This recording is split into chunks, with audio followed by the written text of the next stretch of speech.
Hi, everyone, and welcome to those of you who are just joining us. Welcome back to those of you who have been with us already this morning. I hope you've enjoyed these early sessions as much as I have. If you missed anything, please know that recordings of the opening plenary and both of the breakout sessions will be available soon. Please feel free to share those with others within your organization that you think might find them informative or useful. One of the great joys of being together like this is a chance to meet new NNPNers. I'm Nan Barnett. I'm the Executive Director of National New Play Network, coming to you today from West Palm Beach, Florida, currently the home stewarded by the Seminole Nation, and we are delighted to have you with us. There are lots of new folks here with us today as well, first timers who are able to access the conference because of its virtual status, folks who are new to positions with a member theater, those who have joined recently as programmatic alumni, or because of NNPN's outreach to the staff and artists of the member theaters. We are so glad that you are here and welcome you to the network.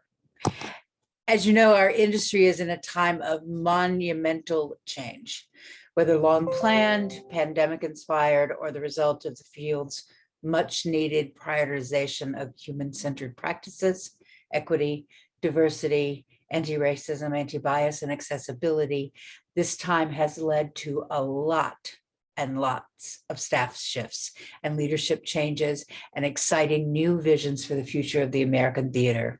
Here's NNPN's Engagement Director, Jess Hutchinson, to introduce you to one of NNPN's newest core member theater artistic directors. Thanks, Nan. Hey, y'all.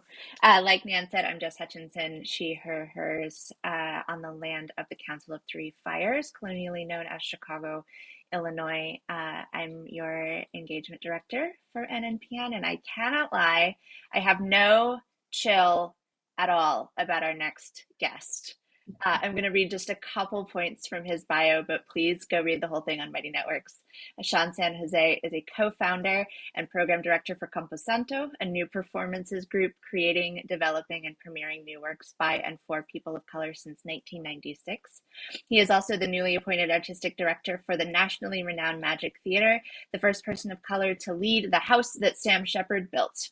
San Jose will begin a new era filled with residencies, collaborations, and cross-disciplinary work, merging mediums while still commissioning and producing the newest, boldest works. Sean, thank you so much for joining us today. Hey, thank you. Thanks, Jess, and thanks everyone out in Zoom, like the Commodore's land. This is great. Hopefully, in one respect, this is going to be one of our last times we have to gather as such, but I appreciate everyone out there who has joined in, clicked on the computers and whatnot, and found a way to connect during this very trying time. And thank you very much, NNPN, for inviting me in to have a conversation. Again, my name is Sean San Jose. Thank you so much, Nan and Jess and Monica, for bringing me into the virtual room and for the very kind introduction. And by way of our new formal introductions, my name is Sean San Jose. Hopefully we have a conversation. So within that conversation, the pronouns I use are any and all, which is to say any and all pronouns that make you feel comfortable, make me feel comfortable. And the land acknowledgement is a tricky thing for me. I'm appreciative of our theater world for creating such a thing. I'm in San Francisco, and as someone who was raised here in San Francisco, I'm well aware of who the land belongs to, who it was stolen from, and whose spirit it comes from, which is to say very specifically the Ohlone, Miwok, and Pomo people.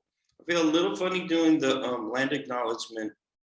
In one respect, a great writer, Larissa Fasthorse, recently kind of called me out, said, hey man, you can't not include Native people in things you're talking about your city and whatnot. And I hear that largely. I'm certainly not about erasure of people. I'm actually the opposite. I'm pro-representation. So I believe in the land acknowledgement as such, in terms of representation. I'm not native. I grew up in San Francisco.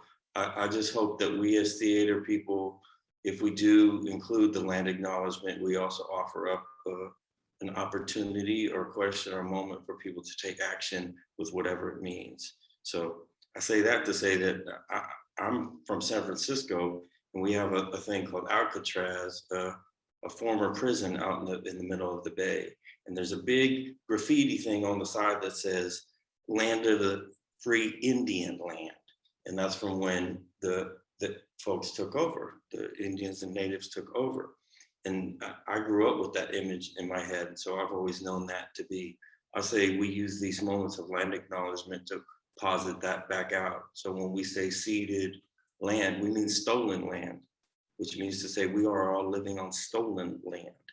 And that doesn't mean we have to give back our shit because we're saying that statement. But I also hope it doesn't mean that we keep it moving and go like, oh, that was nice, clap, clap, clap. So I say for this moment, as someone who's non-native, who is certainly not representing the native population woefully in the group that I work with, and it is on my list of wishes and to-dos. In the meantime, I hope to do things like take action like this filthy pipeline they're trying to do on native land in Minnesota. So that's an action I think we could take. And I asked the rest of the crowd out here when we start talking more like, what are other ways that we can use this moment of land acknowledgement? The longest fucking intro before he starts talking by Sean San Jose there. And that'll give you a little bit of the tone of what we're getting into today, Jess. But yeah, I am quite honored and happy to be here. And certainly, though it's a virtual room, it feels really great to be in a room of a space of comfort, meaning like I feel simpatico with all the people in our Zoom boxes. And so that we're speaking from that place. We're speaking from a more known place. I think a lot of times we speak climbing up the mountain, and I feel like on level playing ground here. So thank you. If you're still tuned in, don't worry, it won't be entirely soapboxing, but it will be largely soapboxing. Thank you. Yep, we're getting affirmation in the chat. The folks are here for it, and so am I. Sean, I want to start with this question. You've taken on this role at Magic in the middle of such uncertainty and upheaval in the world. I'm curious what opportunities have the new normal still being a little TBD, and something that we can hopefully co-create. What opportunities does that bring for you during your artistic transition? Yeah, I mean, just to put it in give specifics and put it a little context for folks out there in the virtual world. So I'm from San Francisco. I've worked largely in San Francisco, and as Jess mentioned kindly in the intro, I'm part of a group called Campo Santo that has created and developed new work for and by people of color, still surprisingly in our city, that is being priced out by the second in San Francisco since 1996. So that's a great thing. And then actually during this particular time of madness, I was appointed to be part of Magic Theater. And for those that know or don't know of it, it's, a well-respected and for me quite historic place that's been creating new plays, bold, crazy, nuts plays for 54 years, which is in and of itself an achievement. And in one of these double-edged sword moments, in this long history, I'm the first person of color to be in the position that I'm in this permanent way. And that feels cool. And then also just sort of facing the whackness of what our history, what it means. And so I say all that to say, Jess, I've looked at this moment less as what do we do transitionally in terms of like, how do we proceed? You know, what that might mean practically speaking or platform wise. I think that those discussions are exciting and experimental, interest raising for me. But more importantly, I think what happened for a lot of us is, you know, those of us that you know, were lucky to survive the pandemic, it's sort of like to me, it's like the great reveal is what happened. And I say that to say is that, you know, people showed their ass. The hate came out, you know, in full force. You know, the numbers came out on spreadsheets, you know what I mean? The video cameras were active and they were not revelatory, but they were actually just revealing, you know, the scratch beneath the surface type of reveals. And I think the accumulation of them is what made it devastating. So I say that to say, I look at all of this as everything that, not everything, but a lot of the things that that were revealed and then became momentary responses that we circled around. I think those are the things that we hold on to now. And those are the things that we put forward and make action on, which is directly this, you know, almost racial reckoning and chiefly at the top of it. I mean, the greed mongers secondarily. And then I think in a more resilient, hopeful way, because I am quite resilient and I am quite hopeful. I'm pro-love. I'm so hopeful about what our society, what our culture, what our communities are capable of. But there's a lot of bullshit in our way. And I think now's the time more than ever, at least that I've been living through, where we draw the lines in the sand and we say, if you choose to be over there, then be over there. We are going to work from here and we are going to rightfully center from here. And we're going to build from a place of love from here in an inclusive way from there. And I think there are, as much as that sounds like, oh, here comes the dude from San Francisco talking the hippie shit, I think that there are tangible, practical ways of doing that. And I think a lot of it has to do with who gets the microphone, and then who gets invited to the dance, and then who's in the room, and who are you actively reaching out to have in the room. So that's what it's all been about for me. And I think for so many of us, I think it's not just like, now I'm going to start this focus, but it's rather that we tighten our focus and we embrace that, and we, to use the title of the thing, that's the banner. That we don't have to trip anymore on this thing, like we're going to be in the corner, we're going to be the ethnics, we're going to be the minorities, we're going to be in the side building, we're going to be on the second stage, we're going to be the once a year, we're going to be the 1 month out of the year. Nah, but our world isn't like that. So why would our work be like that? And then if any of us that are in positions to push buttons in the buildings, why would we perpetuate that? And why wouldn't we just reflect the actual worlds that we're actually living in? So I think now is the moment for that. And in one respect, I say it's quite tangible and I feel hopeful about it. In the other respect, you know, there's a lot of disentanglement, there's a lot of deconstruction in the process. And, you know, me and you just were talking about the new banner. I think banners are important because I think titling is important, because I think identity is important, because I think missions are important. And me, when I got to come in here at Magic, I think primarily you have the chance to have space. So you want to make space home for people. And then what do you do? What does home mean? Well, home for me means, you know, rightfully centering people of color in every way. And when I say every way, I think it's obviously past due time where we can see ourselves on stage. We know how to write, we know how to direct, you know, we know how to do every function in the building. So it goes beyond that. So it becomes about, where's your reach? Who are you speaking to? Who are you speaking with?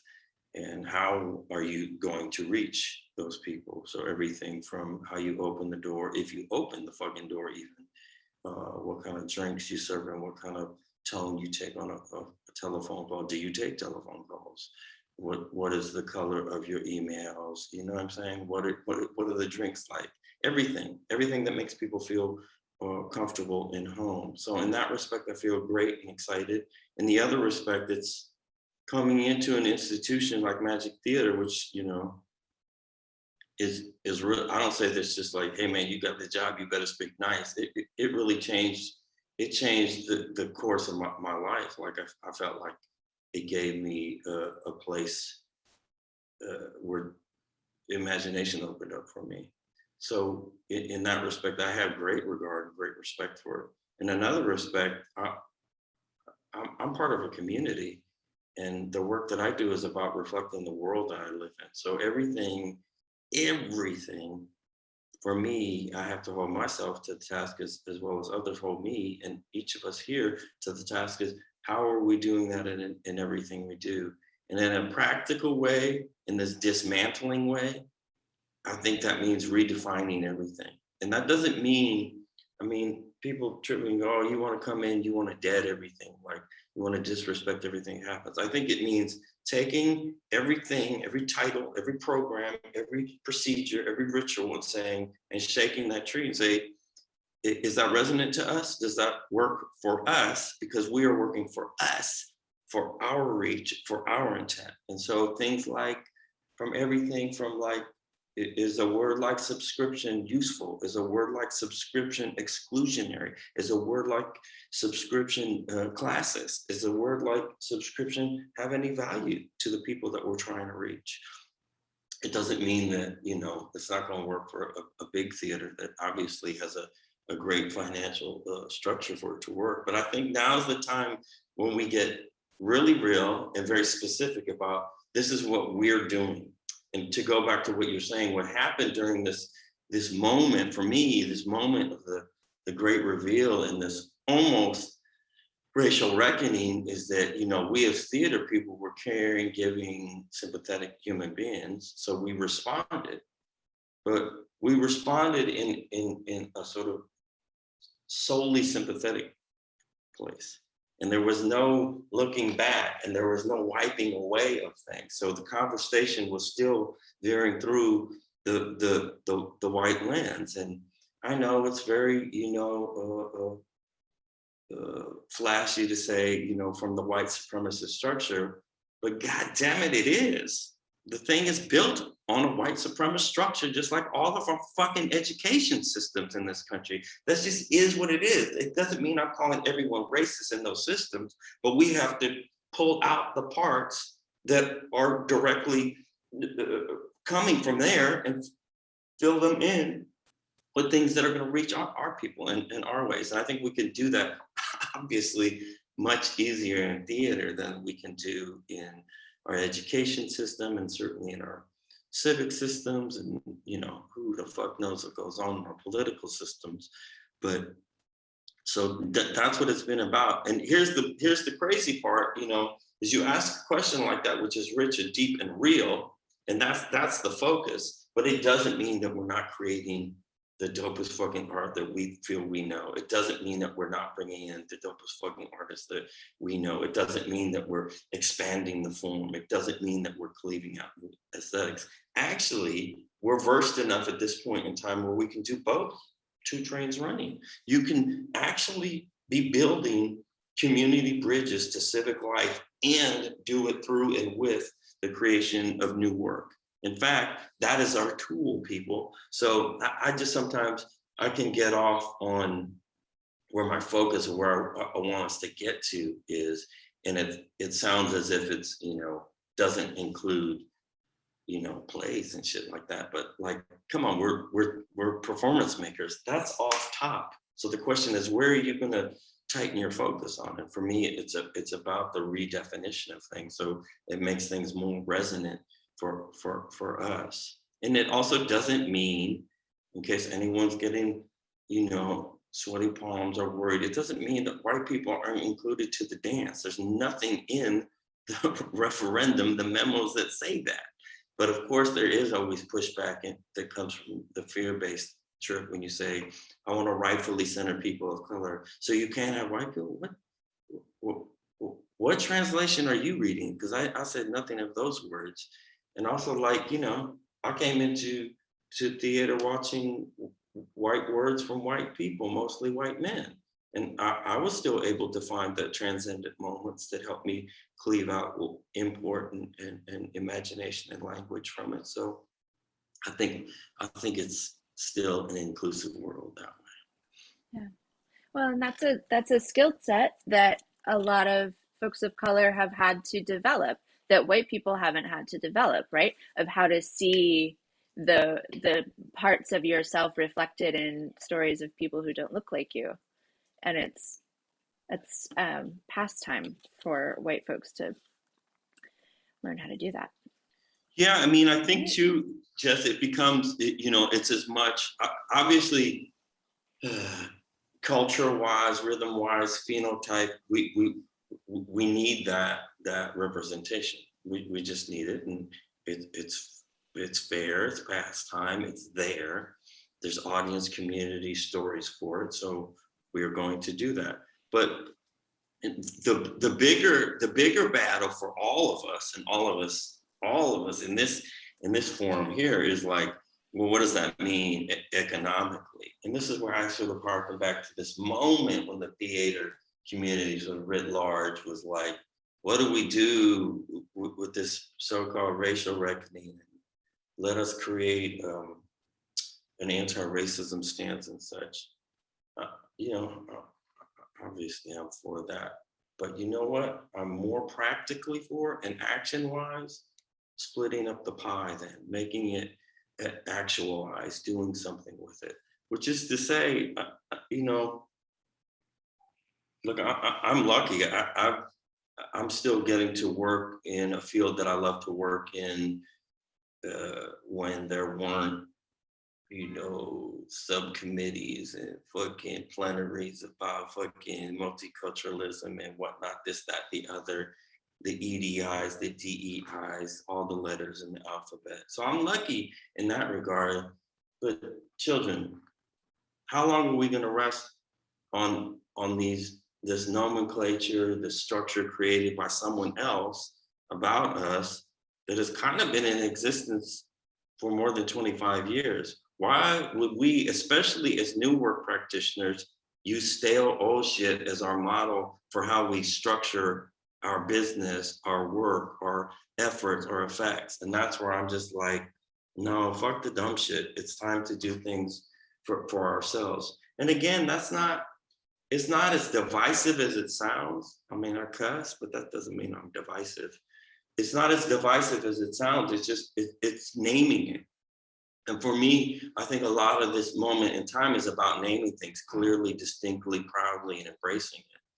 Which is to say, we're not all anti-racist. We're not all pro all people. We're not all queer theaters. Like I said earlier, we're not all native theaters. We believe and support, we're fucking humans. We work in theater, we're feeling human beings. But, you know, let's not jump on the parade list so we don't feel bad, and then in doing so perpetuate the same problem that we're trying to highlight. It's just like, it's like doo-doo logic for me. It's like feel good playground logic for me. And it's like, we're supposed to be grown, so let's make some steps and make some agreements. And if it means calling certain people out, that's okay. And I don't mean like canceling people. I mean calling people out, say, no, partner, you are not a theater of color.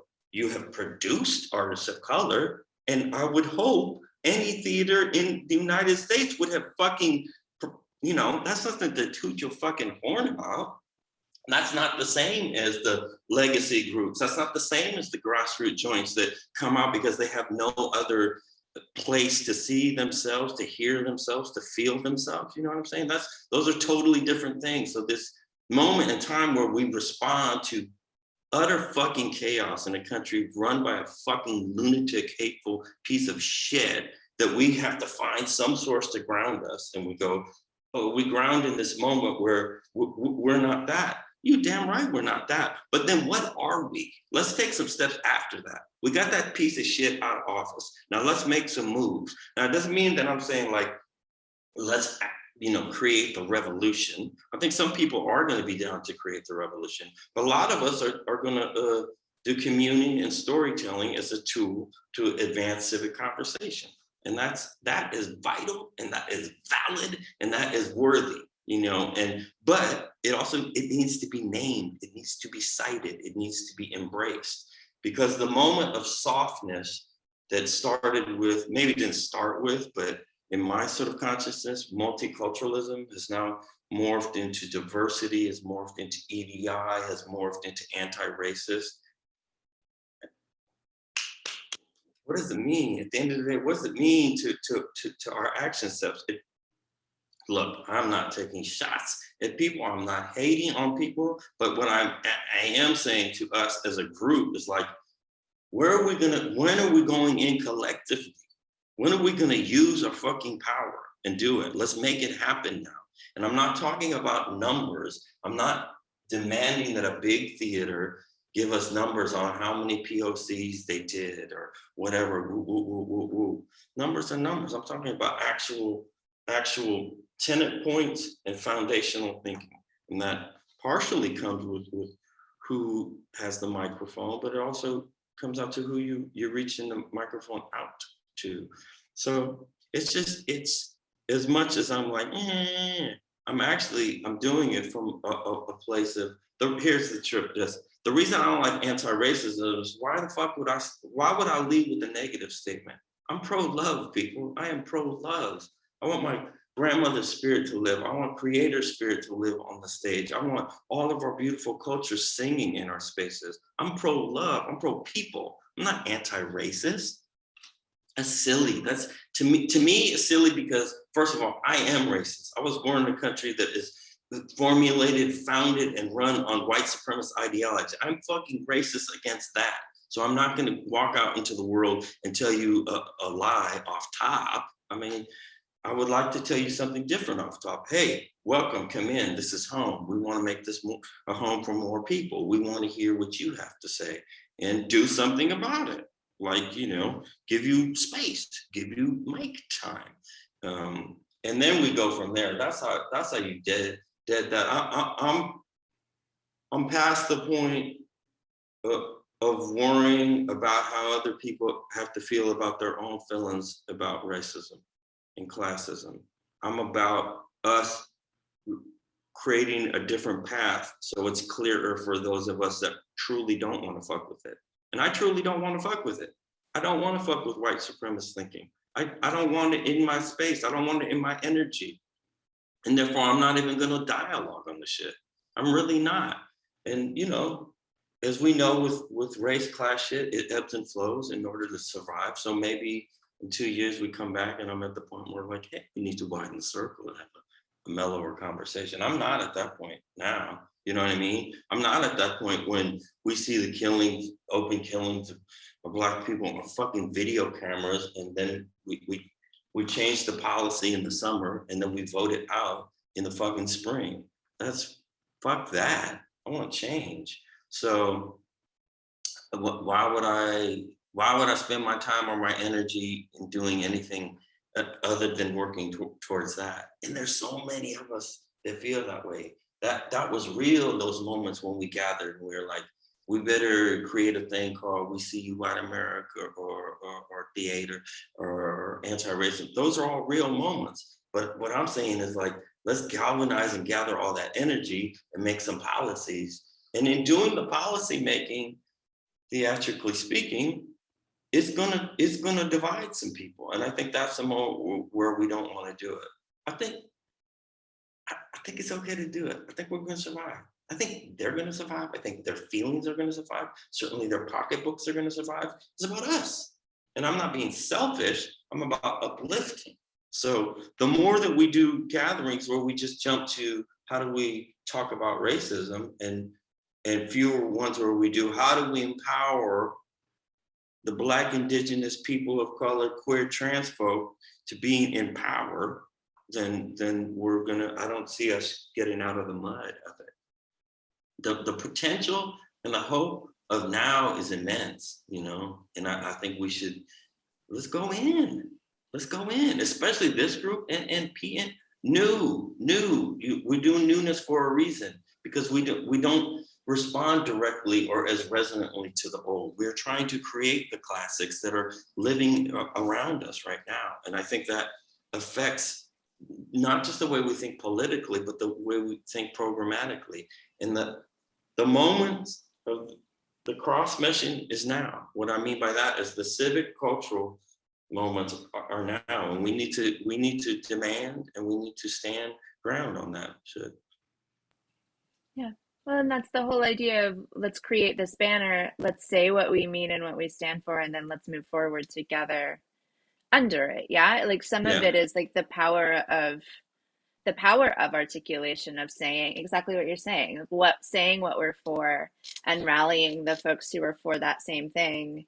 And I'm with you. I'm not worrying so much about the folks who are probably going to be okay. And again, we don't have to cancel them.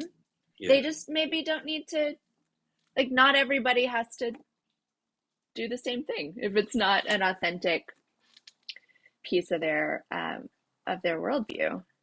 Yeah, I mean, and we know this as theater makers, that it has to be holistic, meaning like, to sort of, Broadway is opening with 8 Black shows on Broadway. Well, hell yeah, you know, it's a Black country, it better be. There's Black money in this country, it better be.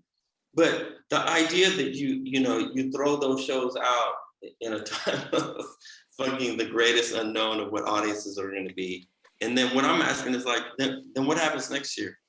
What happens next year? Where's the plan? Where's the conversation? I'm trying to know what the conversations are in and around this. And so I just mean the holistic part is like, we know this is theater makers. If you don't have a fucking dope prop person, your set's gonna look doo-doo. And if your set looks doo-doo, the lights are gonna highlight that, you know, left goes right. If you don't have someone greeting someone at the door in a friendly way, the funky energy is going to come into the seats. The funky energy in the seats is going to transition onto the stage, and the experience becomes whack. So I say all that to say, it's like, I'm not leading the brigade to say we need to see more Black, Indigenous, people of color plays.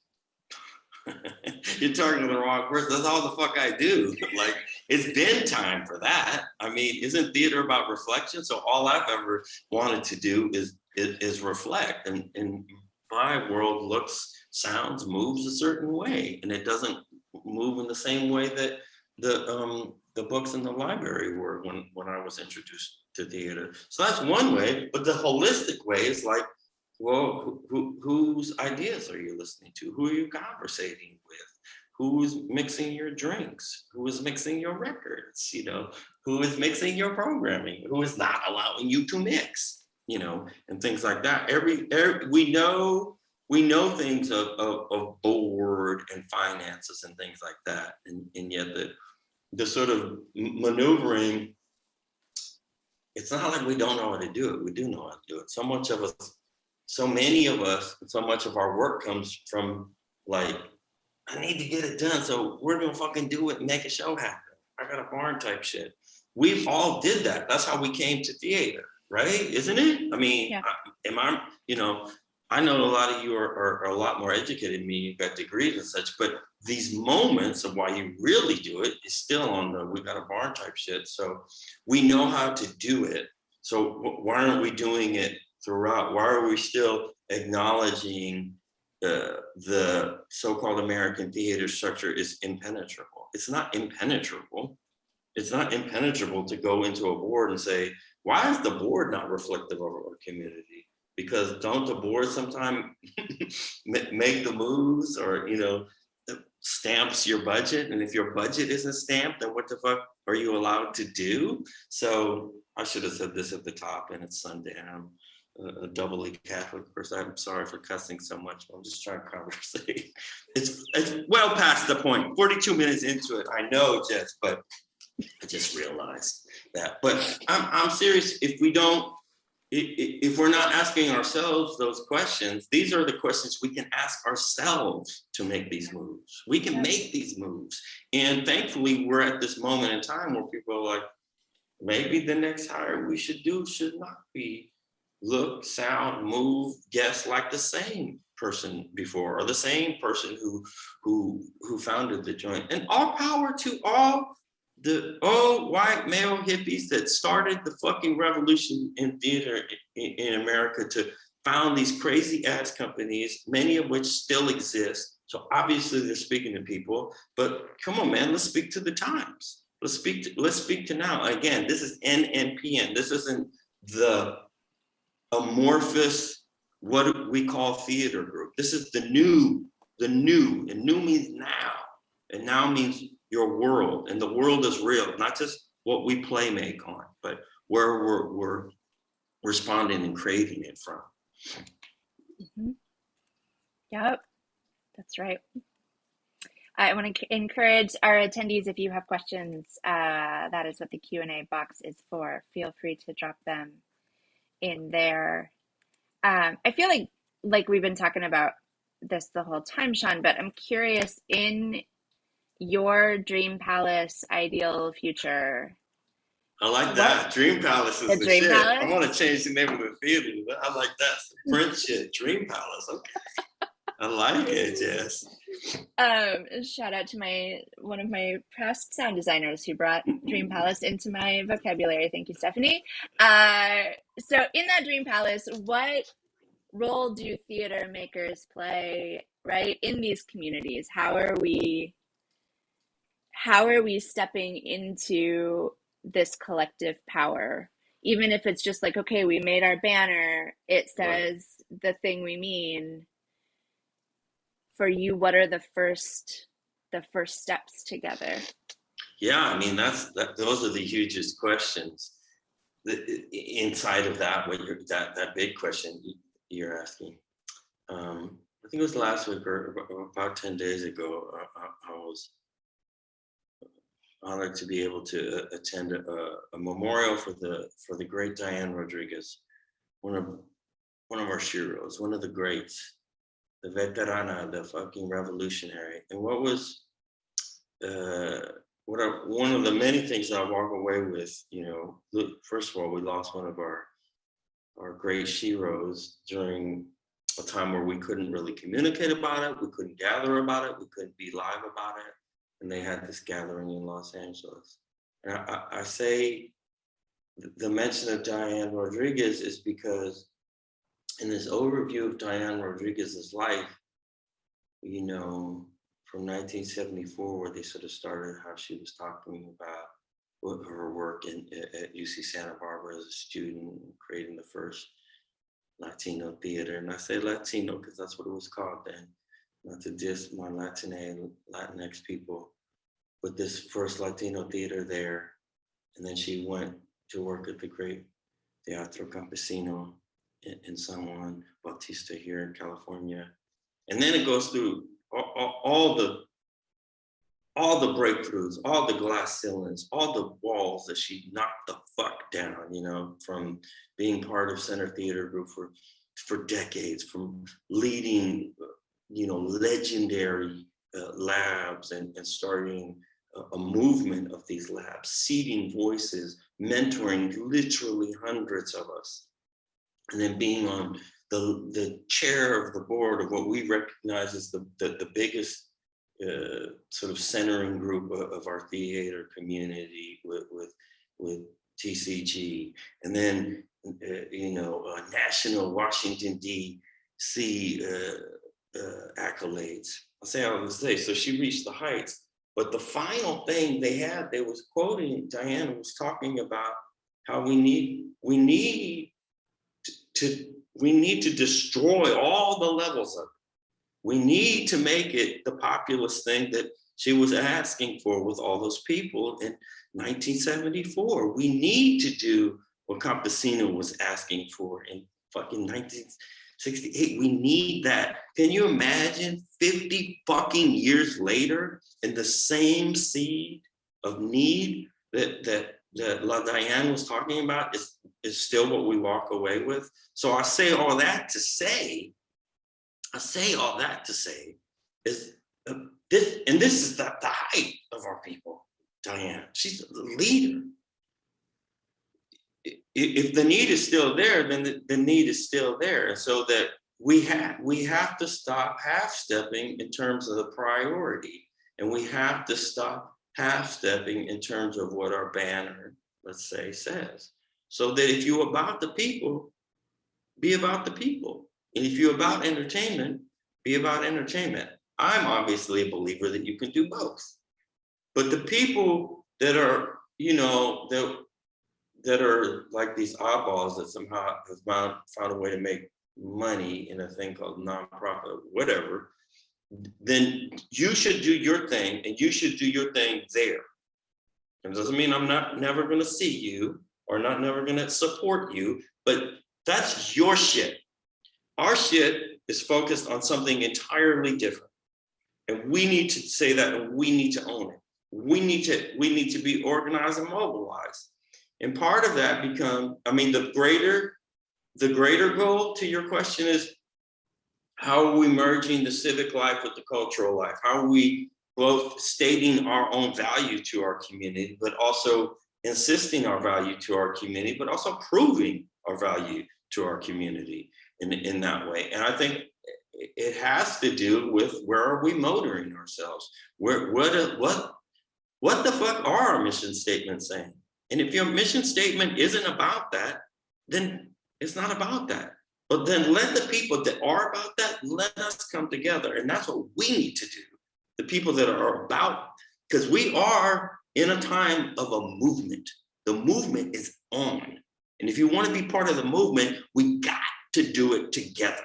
We got to do it together. We have got to gain the collective power and use it. The time for the personal and professional accolades, come on, man. They don't give a fuck about us at the end of the day. Get your shine. I'm not taking food out of anyone's mouth, but in terms of what assets we have and resources, we have got to use them together. The days of the old co-production model, come on, don't fall for the okie doke. Let's do it together. Let's do it so it has some actual possible outcomes that we want. And I say possible because I'm not saying that we come up with a 10-point plan and it's fail-proof. No, but that we come to one that we agree, but is collective. And I'm not saying like give away everything and don't gain anything, but if I have an asset, I have to share it with you. It only makes sense for me and for you. So I'm in this lucky position now at Magic. You know what? I got space. So I'm gonna do everything I can to share that space. And one of the first 3 moves we made, we opened the doors up literally and then programmatically. We got 4 resident companies. We sharing the space. That's their space. It's our space. It's everyone's space. Hopefully, eventually. So if we're not doing that, we're lessening our chances to make a greater impact. We've all done theater long enough to know what the individual impact is going to be, even what the group's impact is going to be. But what if we came together and used our collective power and then really knocked down walls? And then we created a different sense of, again, definition of what we're about. What are our tenets? What is our mission? What are our goals? Because I'm past the point of the vague mission statement. I'm not with it. It doesn't affect me. It doesn't direct me anywhere. And I'm not, again, like I'm not shitting on anyone that has that statement, but I'm also, I'm not aligned with you then. And I think we have to stop fronting with ourselves that like, because we love everybody and we do and we can, it doesn't mean that we're going to make great impact with everybody. Stop fronting. Do it. Do the work. Because I say all this to say is like, if we don't get our head straight with it, energetically focused, we're not going to achieve 20%. We're never going to get 100% of what we want to achieve. And even if we're working our asses off, which is all we ever do as theater makers, we're going to get 70. But if there's falsehoods, if there's ill definitions, if there's non-resonant tenant points, then, you know, it's like having a dead battery. We're only going to get so far. But if we're truer to our statements, at least we're coming from a goal where we go, I'm starting at 100 and I'm at 100. So, you know what I mean? At least I can aim for 100 as opposed to, well, I'm starting at 65 because I didn't really tell the board that because I don't want to hurt their feelings. And the old subscribers, I don't want to turn away. So I'm actually more like at 52.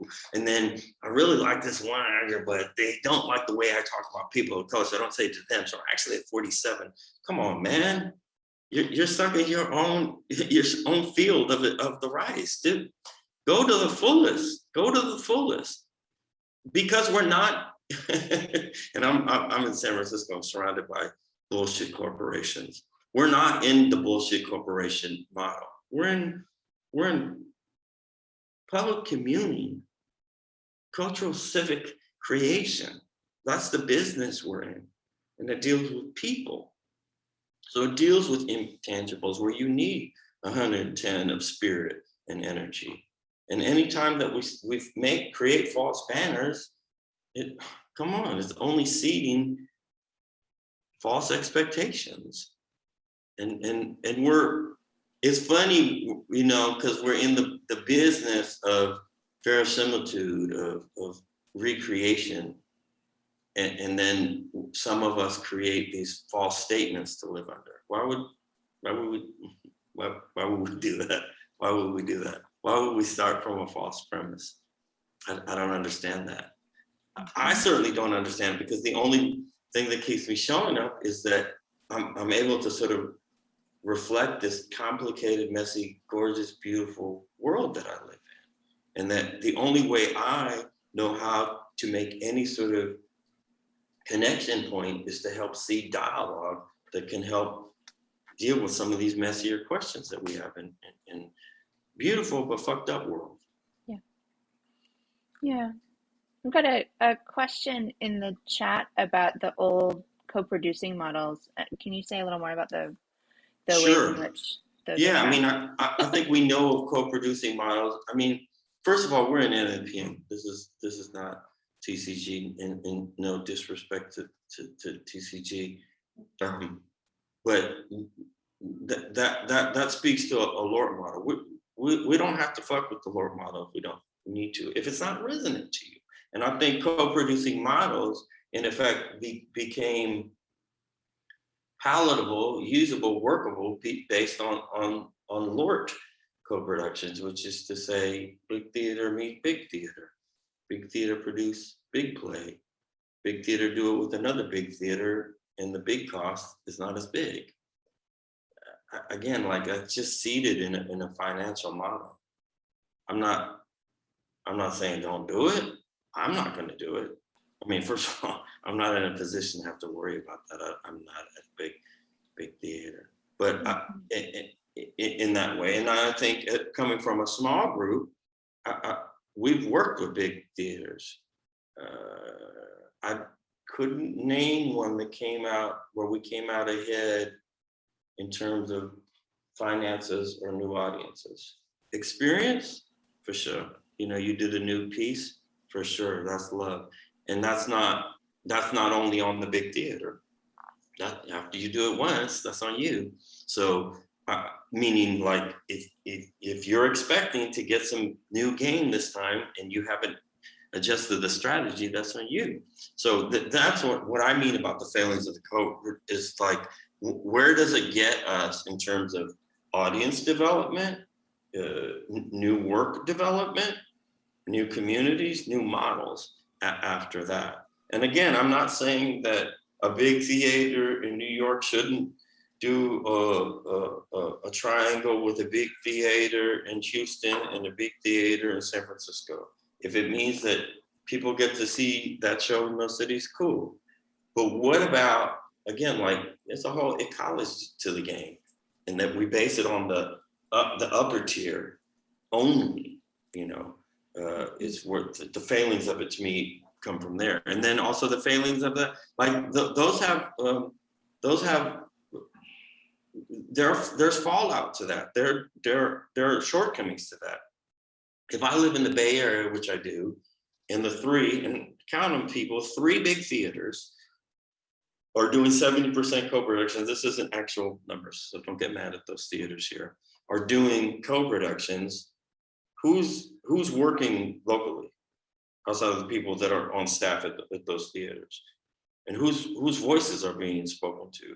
Who's being reached to anew? Then I don't know.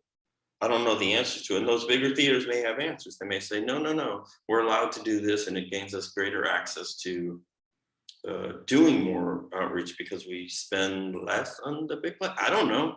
I don't work that way. I'm too impatient. I want to know who I'm talking to, and I want to know why I'm talking to them and how I'm going to be able to try and talk to them again. And so that's where I think that the modeling of it is off, or it's or it's based around whose house is it. If it's my house, then then I'm gonna invite all my guests, and your guests get to come in, at 8:30 or something like that. And so it's never quite balanced. Do you know what I mean? Yeah. And I don't. And again, then why should we use the words count, peeps? Like, why would it be a co-production if it's like 70-30? That's like a 70-30 production, isn't it? And I'm just meaning, like, say what we mean, because if it's 70-30, then I'm like, oh, cool, they're paying for the big moving set that we could never pay for, and we're giving 30% with heart or something like that, and passing out flyers. Okay, understood. But co-production is like doesn't that mean like co-chair, co-writer, 50-50? Right. Yeah. I don't know if that answers it, Beth, but we can speak further. Yeah, like the if it's an extractive relationship, then that's not a co-production, right? If it's like bring your work in so that we can say it was on our stage, like, no thank you. Yeah, I mean, and I think we're also in a time when I say a little bit of like say what it is, then we have to do that, and and they have to do that, which is to say, like, if you're interested in working with us because we know more API people, then ask me for that, and then we can go from there. Or if you say, like, look, you're going to get exposed to 4 times the number of audience you ever could be exposed to. And sure, we're going to get, whatever, we're going to get all the box office and the subscribers, whatever. But if we're not doing it eyes wide open and detailed, and I'm not saying like the bigger theaters are in the, like the shyster game, but I think there's all these carried over nomenclature, and some of it is business wise, where we just go like, yeah, that's the way it is. And I just feel like it does. When do we do the moment that all of our greats and all of our she-ros and they-ros and he-ros did and said, no, we could do it a different way? Why can't we do that at this moment in time when we're coming out of fucking chaos and we're trying to resettle? Why don't we say, actually, this worth is this, and that's what we're asking for. And if they don't want to fuck with you, don't fuck with them. Why are we beholden to the so-called master? And so, I mean, that's why I feel like they're all the conversations are connected. Yep. They really are. Like, I talk, heavy, angry shit about keeping our city hours, and obviously it affects the microcosm of the theater world. And in the other way, the little things that we do in small communities affect the seeds of what could be greater conversations to our civic life. So I think they all are connected. And I think the more that you're checking yourself, like, is that true? Is that true about what you say and do? Then I think more can be achieved in terms of people, those of us that want to do things that are beyond a play. And plays are great. It's why all of us came to it. So, like, don't get it twisted. I'm not shitting on plays, but I'm saying they're so great that they actually have greater potential beyond just the singular word play. Yep. And in this context with this network, as you've already said, we've, what better place to do some of this organizing, to do some of this saying what we mean. It's what we've been doing for almost 25 years, right? It's why Rolling World Premieres exist. It's why That's right. it's the whole, the whole notion of like, this is kind of screwed up the way that new plays are getting like one and done. So let's do something else. Like we know as a network that we have the power to do that collectively. So let's do it again. 100. Yeah, let's do it again, and let's do it on a larger level. Like things have been broken open, so now is the time to sort of stand in that broken space and remake it in a way that is useful to our people. That's right. Well, I am looking at the time, and although all I want to do is stay here and talk to you for the rest of my life, so we gotta wrap it up for now. But I want to say thank you so much for your time and your brain and your heart, Sean. I really appreciate it. Thank you all at NNPN for keeping us connected, and then for allowing spaces, especially during a time where we can barely even see each other live, that we can at least connect in some way, and not let this go dormant, but rather, to flower the seeds, which is what you all are doing. Thank you so much for that. Yeah. And anybody out there, I should put my thing in the thing. If anyone wants to build on any of these conversations, I'm slow at it, but I will respond to it. And I'm not saying like do my play type shit. I'm talking about, and the only reason I say that is because we're so hyped over here, like we have a rack of things that we're doing. But what I would ask, if anyone want to build on some of the bigger ideas, and there's so many bigger minds in here, and vets that have been doing, I saw like Leslie she was in there, and yeah, some of the OGs in there, and Mueller and folks like that. So if people, and it's time for the new and the now, and the new and the now and the next. And if the next are like, listen, old head, you don't know what's up, then tell me what's up. I talk a lot, but I do also listen. But that's my email. Just hit me direct. Amazing. Thank you. I'm gonna invite my friend and colleague Angie Morgan. Thank you all. Peace. Thank you, Sean. And I'm gonna pass it over to you. Thank you, Jess. Thank you, Sean, so much for that. We are so lucky to have you as part of the network. Also, huge shout out to my friend and colleague, NNPN's own Jess Hutchinson, for facilitating that conversation. Thank you as well to everyone who's joined us for this session. Up next, we have 2 more breakout sessions, and we're really excited that both of the next sessions feature work that was supported by NNPN programs. You can either join We Are in Relationship to Each Other with the Blue Barn, which was part of our Bridge program, or Making Good Trouble, Training Anti-Racist Trainers, which was supported by the Collaboration Fund. Take a quick stretch, grab some water, jump back onto Mighty Networks, and join us for one of our breakout sessions. See you there. Bye.